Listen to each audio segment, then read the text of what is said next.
অধিকার কেউ কাউরে দেয় না, অধিকার আদায় করে লইতে হয়। আপনার বোনের আমি বিয়া করবো, হ্যাঁ এটা আমার অধিকার, এটা আদায় করতে চাইছি আমি। আপনি আমার বোনের বিয়ে করবেন? যদি আপনি দেন। ভাইজান দিলেও আমি আপনার বিয়া করবো না। কি সমস্যা কি? আমার কোন জায়গায় ডিফিট? আমার তো কোনো ডিফিট নাই, আমি ভালো ইনকাম করি, একটা ভালো পেশায় আছি, কেন বিয়া করবো না তুমি আমারে?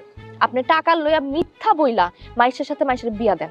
আমি তো যাই না শুনে একটা মিথ্যাবাদীরে বিয়া করতে পারবো না। এটা তো বলে করি, মানুষের লেগে করি। একটা মাইয়ার চোখে একটু ডিফিট থাকলে কয়টা এরা বিয়ে হইব না? একটা পোলার ঠ্যাঙ্গে প্রবলেম থাকলে করা আর বিয়ে হইব না?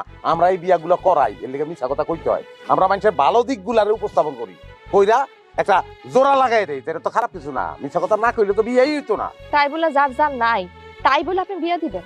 মানুষের বেলা মিছা করি, নিজের বেলা মিছা কইতাছি না। শোনো, এটা আমার পেশা, অল্প বিস্তর পড়ালেখাও আমি করছি, হ্যাঁ একটা ঘর আছে, কিছু জমি জিরাত আছে, ব্যাংকে কিছু টাকা আছে। তুমি অসুখ হইবে না, তুমি আমার কাছে সুখী থাকবা।